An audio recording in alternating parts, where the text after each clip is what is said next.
Hello, it's Rose Me Seven Heaven coming to you once again with another video. No rights to the video or music, strictly for educational purposes only. Let's get into the video, Israel. Listen to him talk about the Anunnaki. One of my favorite topics. And anyone that's even taller than 6'3" tends to turn heads. But turns out there was a time when that would have been considered tiny. Archaeologists have found the Anunnaki Nephilim king intact in a tomb. The giant skeleton has been retrieved for DNA genomes, which might bring us the truth about not only who the giants were, but how we evolved right alongside them. And in my opinion, the extraterrestrials were the giants, and they had sex with humans, and slowly, for generation, we became smaller. Join us as we dig deeper into this discovery and how it might just change how the world of archaeology and So we know that the Nephilims were the fallen seed. It was the fallen seed, Israel. Sure, we all know that, right? biology works forever. Around 6,500 years ago, in what is now modern-day Iraq, there was an ancient site called Ur.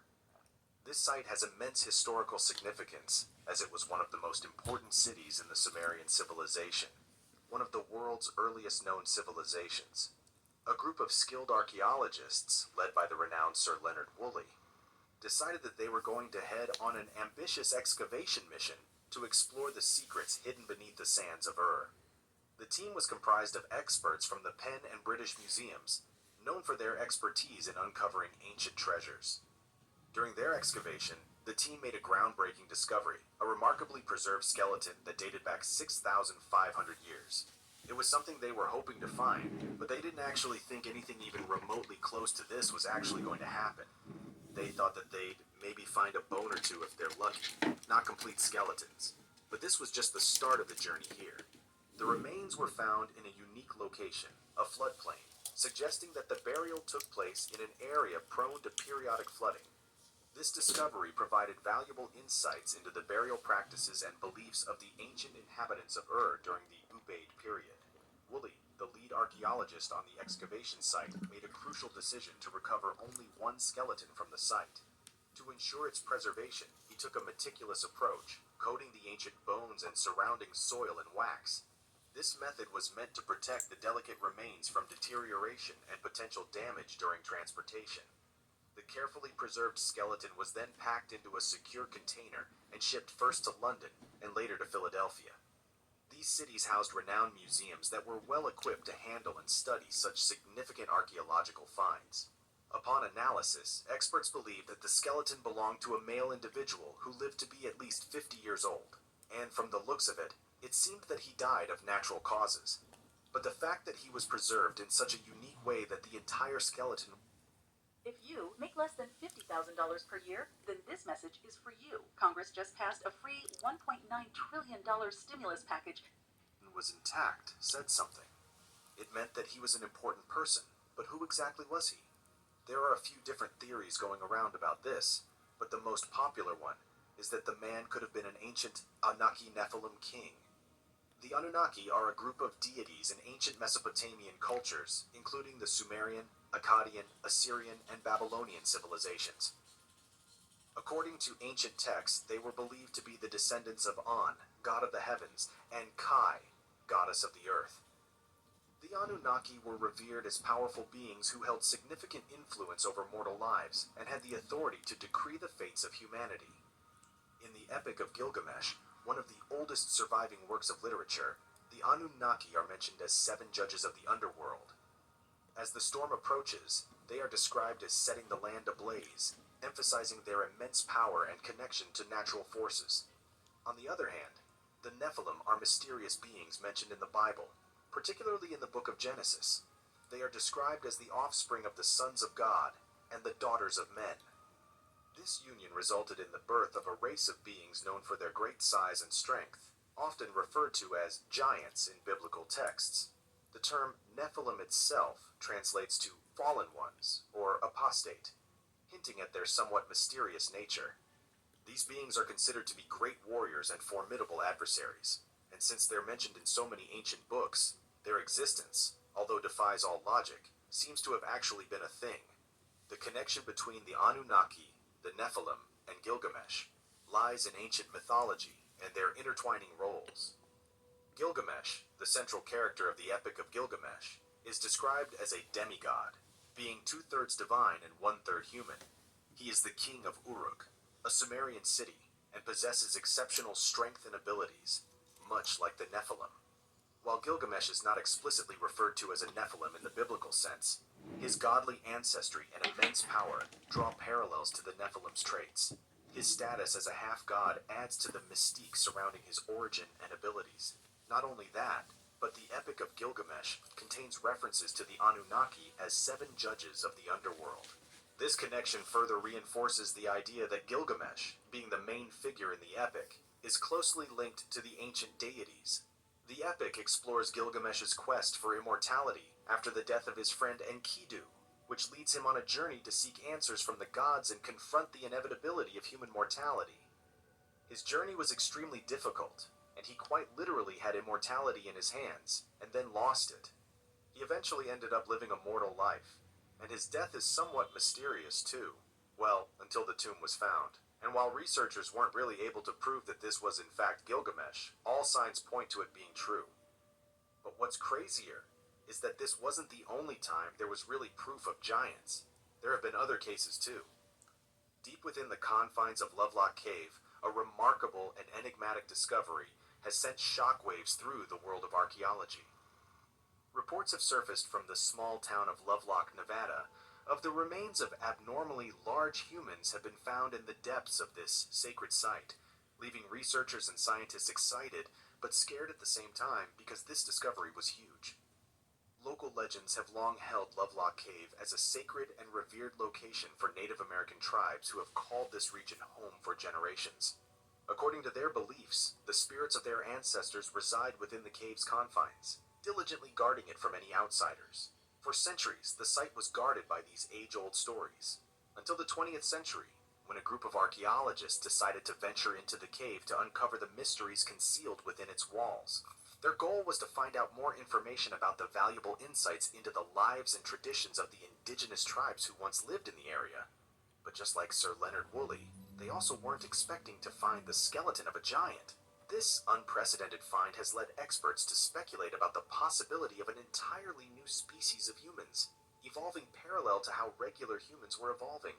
Some researchers are even drawing connections to the ancient concept of the Nephilim, but apart from the sheer size of the skeleton, it's hard to confirm if these giants were in fact Nephilim.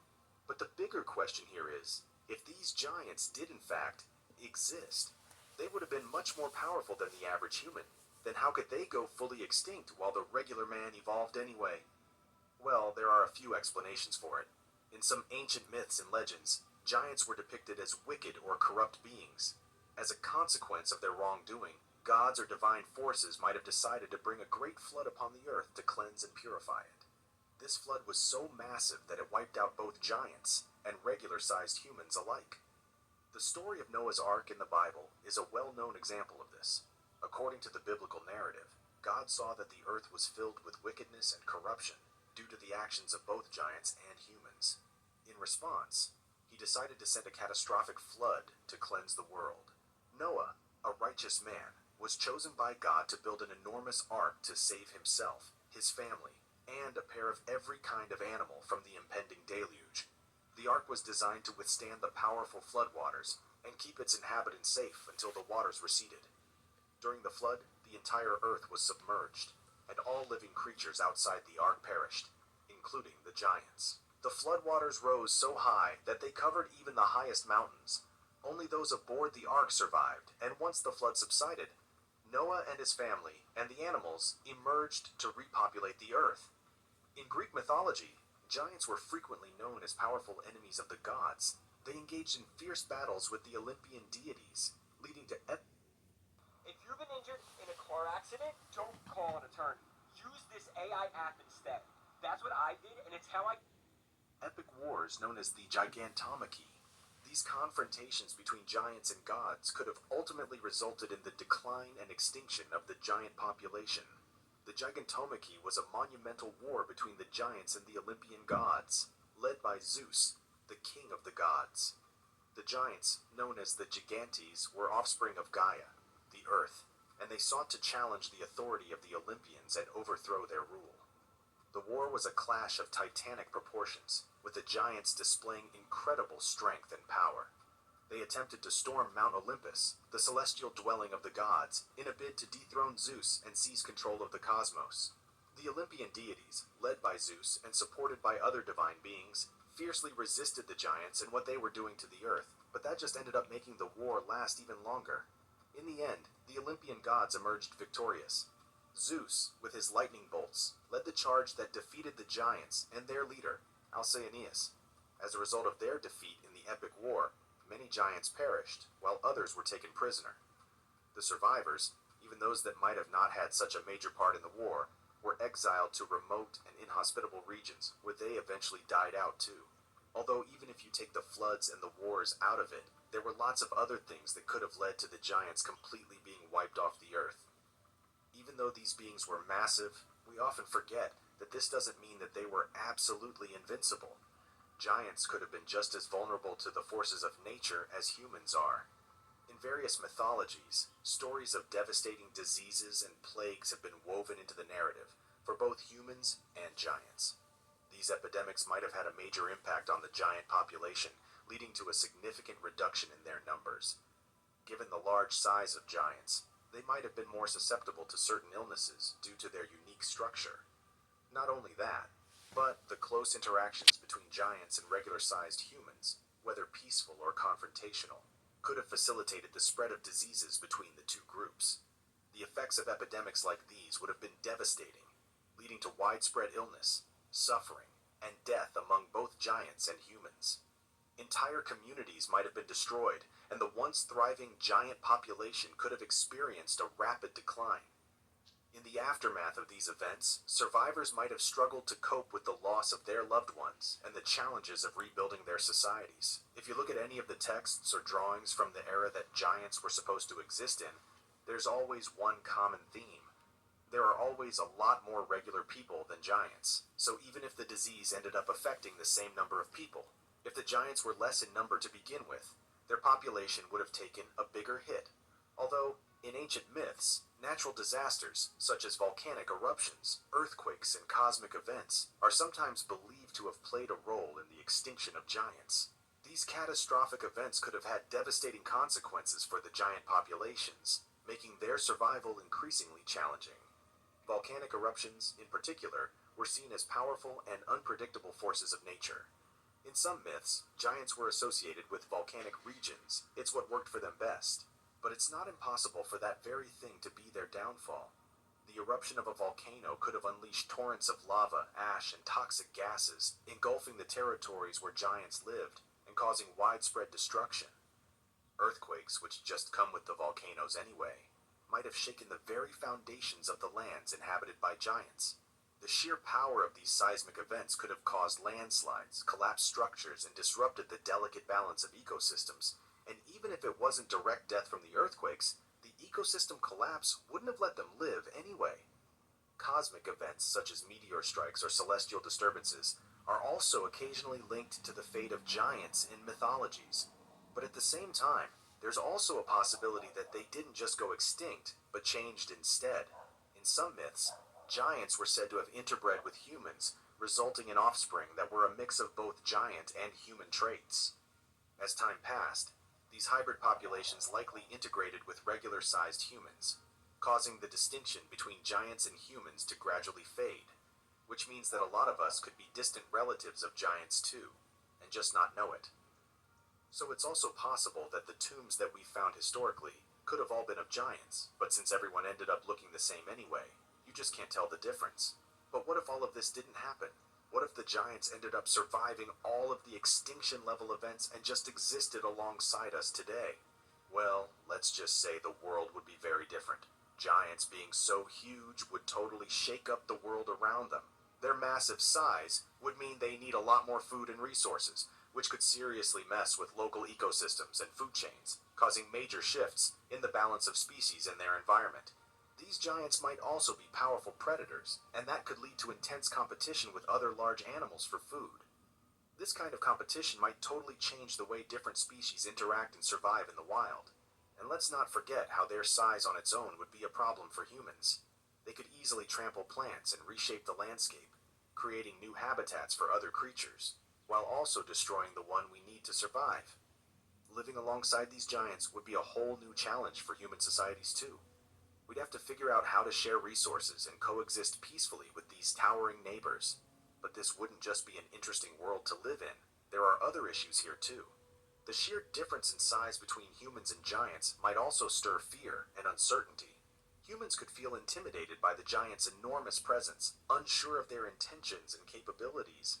Historically, whenever humans are you a low-income American on food stamps or Medicaid? If so, you are now eligible to receive a free... faced with a threat that's a little too strong, we do everything in our power to defeat it, whether that's a disease or rivaling human beings. We don't stop until we feel safe, even if that means totally destroying the other side. In some cultures, though, giants might be revered and worshipped as powerful and divine beings. Their immense size and strength could be seen as a manifestation of godly power, leading to the belief that they possess special abilities and wisdom beyond that of regular-sized humans. Temples and shrines dedicated to giants could be built, and rituals might be performed to seek their favor and protection. But on the other hand, giants might also be depicted as formidable adversaries, or even villains in cultural narratives. Stories of epic battles between giants and humans, like the legendary Gigantomachy in Greek mythology we talked about earlier on in the video, would become a reality. But this time, with a lot more people at stake because of the way our population has grown over the years. But it doesn't necessarily need to be all bad either. The existence of giants in the world would undoubtedly drive humans to come up with solutions to cope with the challenges and possibilities these colossal beings present. Technological advancements happen because humans were faced with problems, and we'd use our brains to come up with solutions with technology. But if giants existed, and we were faced with these problems a lot sooner, we'd have unprecedented technological advancements, and the whole world would end up looking a lot different than ever before because of it. Think about it. One of the first challenges we would have to face would be communication. Given the difference in size, humans and giants might struggle to communicate effectively. This could lead to the development of innovative communication tools, like long-range signaling devices or specialized languages, to bridge the gap between the two groups. Transportation would also have to undergo a revolution. Traditional means of travel might not be suitable for giants, necessitating the creation of larger and more robust vehicles to accommodate their size. Humans might invent advanced forms of transportation, such as giant-sized vehicles, or even flying crafts, to facilitate interaction and movement across vast distances, which wouldn't just be something that benefits the giants, but the average human too. It would effectively move hundreds or even thousands of people in one go, instead of everyone having to spread out like we do right now. Not only that, but agriculture and resource management would see significant improvements. Giants' enormous appetites would require more extensive agricultural practices to sustain both their needs and those of regular-sized humans. This demand could lead to advancements in agriculture, including better irrigation systems, larger crop yields, and improved food storage techniques.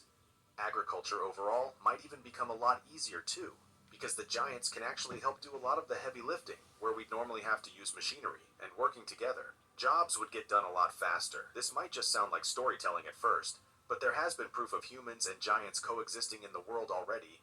It's just a little different than you'd expect. In the village of Jiaozha, located in China's Shandong province, archaeologists have been conducting excavations at a late Neolithic settlement. The site has yielded a wealth of intriguing discoveries, including the remains of 104 houses, 205 graves, and 20 sacrificial pits. However, one recent finding has surprised experts: a graveyard containing the bodies of unusually tall men for the time period. Dating back around 5,000 years, the remains were interred in large tombs. The men found in this graveyard were notably tall, with some measuring 5 foot 9 inches, and one individual standing approximately 6 foot 2 inches, or 1.9 meters tall. This might sound like the average man of today, but in that era, these men would be almost double the size they were supposed to be. Fang Hui, head of Shandong University's School of History and Culture, explains that the estimate of the taller individual's height is based on bone structure, suggesting that if he were alive, his height would likely exceed 1.9 meters. Researchers have proposed a theory to explain the tall stature of these men. It is believed that they may have been high-status individuals with access to better quality food compared to most of their contemporaries. The presence of large tombs further supports the idea that they were wealthy individuals. The deliberate damage observed on some of the remains and artifacts within the tombs could indicate power struggles among high-ranking people after the burials. Interestingly, height holds significant importance in Shandong Province's culture. However, even with their exceptional height, the men found in the Jiaojia graveyard would not have been on par with Shandong's most famous figure, Confucius. According to legend, Confucius, a native of the region, was said to have reached an astounding height of 9 foot and 6 inches. Also known as Kongfuzi or Kongzi, he was a Chinese philosopher and educator who lived during the spring and autumn period of ancient China. He was born in 551 BCE in the state of Lu, which is now part of present-day Chufu in Shandong Province, China. Confucius is one of the most influential figures in Chinese history and has left quite an impact on Chinese culture, philosophy, and education. As a young man, Confucius studied various subjects, including literature, history, and music. He developed a deep passion for learning and sought to understand the principles that govern the universe and human behavior.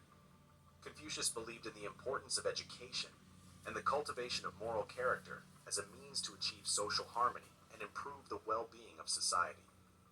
So, traveled extensively throughout China, seeking opportunities to serve as an advisor to different rulers and promote his ideas on good governance and ethical conduct. But he faced challenges and was not always well received by the ruling elite, who often preferred to maintain their power through force and coercion rather than adhering to moral principles. Despite facing adversity, Confucius never I have trouble reading sometimes. It's called dyslexia. This is my or can learn. It helps with my studies. wavered in his dedication to teaching and passing on his wisdom to future generations. He attracted a group of devoted disciples who gathered around him to study his teachings.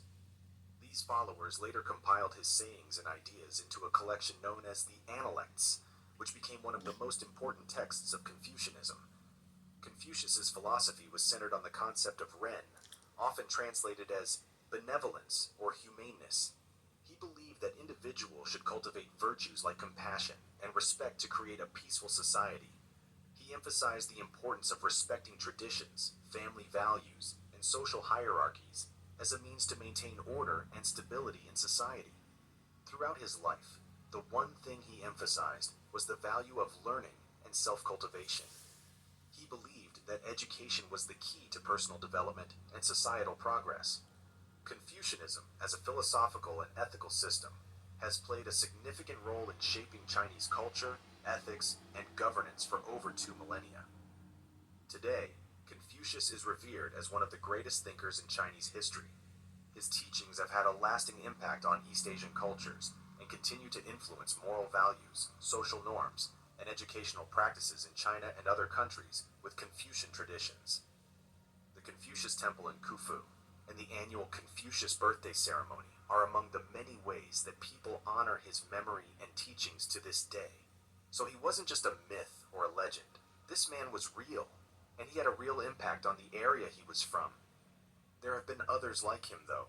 They might not have had such a massive impact on the world around them, but did end up being important to the people of that era. We're talking about the fascinating discovery in Monte Prama, Cabras, Sardinia, where ancient giants dating back more than 3,000 years were found. These Bronze Age giants, known as Kolossoi, are the oldest human-shaped sculptures found in the Mediterranean. Measuring over 8 feet tall, these limestone giants served as guardians of an ancient necropolis. They bear a striking resemblance to boxers, holding curved shields on their left arms.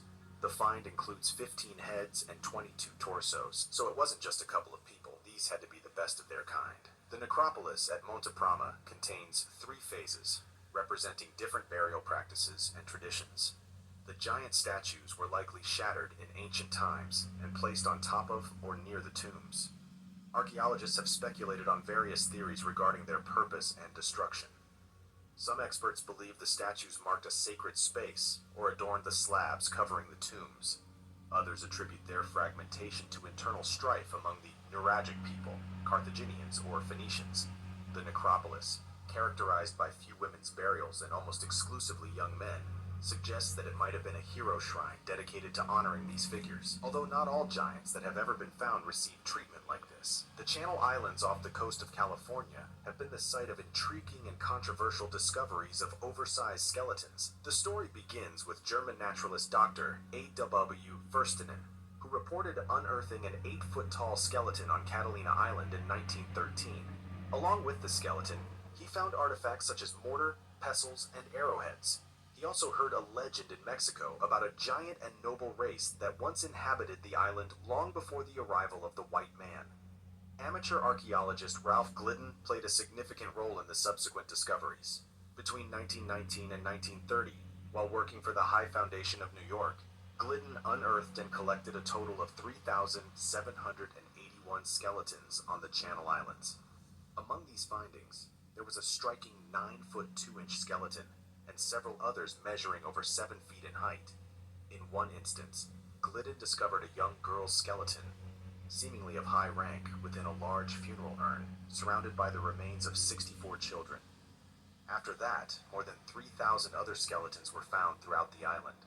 Most of the males averaged around 7 feet in height, with one individual reaching an impressive height of 7 feet 8 inches from the top of his head to the ankle. Another astonishing discovery was a skeleton measuring 9 feet 2 inches tall. Even if you pivot to a totally different part of the world, you'll still see proof of giants' existence. Back in 2012, an amazing discovery took place near Rome, Italy. A complete ancient skeleton of a person with gigantism was found. This individual was 6 feet 8 inches tall, making him a true giant by the standards of 3rd century AD Rome, where the average height for men was only about 5 feet. Gigantism is an extremely rare condition that begins in childhood when a malfunctioning pituitary gland causes abnormal growth. Finding skeletons like this is a rarity because gigantism itself is pretty rare. Nowadays, only about 3 people in a million worldwide are affected by this condition. Before the discovery in Rome, there were 2 partial skeletons from Poland and Egypt, considered probable cases of gigantism. But this Roman specimen became the first definitive case from the ancient past. The excavation leading to this discovery took place in 1991 at a necropolis in Fidenae, a region indirectly managed by Rome. The man's tomb initially drew attention for its unusually long size, but it was only later during an anthropological examination that the unique nature of the bones came to light. The remains were subsequently sent to a group led by paleopathologist Simona Minozzi at Italy's University of Pisa for further analysis. The team of experts examined the bones closely and found evidence of skull damage consistent with a pituitary tumor. Would you believe that doing a simple 5-minute trick just once a day can raise your credit scores into the 700s and even 800s range? Too many commercials, Other Israel. findings, such as disproportionately long limbs and evidence of continuous bone growth even in early adulthood, supported the diagnosis. The giant's death likely happened between the ages of 16 and 20, which might point to gigantism-associated health issues, such as cardiovascular and respiratory problems. While the diagnosis of gigantism seems solid, researchers are eager to learn more about the giant's life and role in society. In archaeological studies, examining the goods buried with a body can provide insights into the person's societal role and treatment within their community. The Roman giant was actually found without any funerary artifacts, but his burial was typical for the time, suggesting he was considered part of society. The researchers admit that there is little information about the role of giants in the Roman world, apart from a reference to the 2nd century AD Emperor Maximinus Thrax being described as a human mountain. However, it is known that Roman high society had a fascination with entertainers exhibiting physical malformations, like hunchbacks and dwarfs. It is reasonable to assume that even a giant would have probably been fairly famous at the time, but that's not always a good thing. In 1783, Charles Byrne, also known as the Irish Giant, passed away at the young age of 22. Standing at an impressive height of 7 feet 7 inches, some sources even claimed 8 feet 2 inches or 8 feet 4 inches, Byrne spent most of his life as a curiosity on display due to his extraordinary size. As his health declined, he made arrangements with his friends to stop a famous surgeon named John Hunter, who had expressed a keen interest in getting Burns' corpse for anatomical study. Burns' final wish was to be buried at sea in a leaden coffin, far from the prying eyes of curiosity seekers. He wanted to avoid being dissected after death. Unfortunately, despite his efforts, Hunter ended up getting his body anyway. Some claim that Hunter paid off the undertaker to hand over Burns' body and stage a fake burial at sea with a coffin filled with stones. But the Royal College of Surgeons of England suggests that Hunter might have convinced Burns' friends, who were already displaying the body for their own gain, to part with it. Regardless of how it happened, the preparation of Burns' skeleton for display was a gruesome process involving boiling the body to remove the flesh from the bones. And once that was done, Burns' skeleton was ready to be displayed, and has been on display at a London museum owned by the Royal College of Surgeons of England for over 2 centuries. Recently, there has been public outcry over the ethical concerns surrounding the display of human remains in museums, including Burns' skeleton. As part of a renovation plan for the museum, the Royal College of Surgeons of England announced that, when it reopens, Burns' skeleton won't end up on public display. Acquiring specimens like Burns through questionable means during the 18th and 19th centuries was considered okay, but the specimen that we still have today from that era need to be looked at again. What do you think? Did his remains the remains of the other giants? Bring us information that could justify taking the bodies even against their explicit will. Let us know your thoughts in the comments below. If you liked this video, please give it a thumbs up, and like always,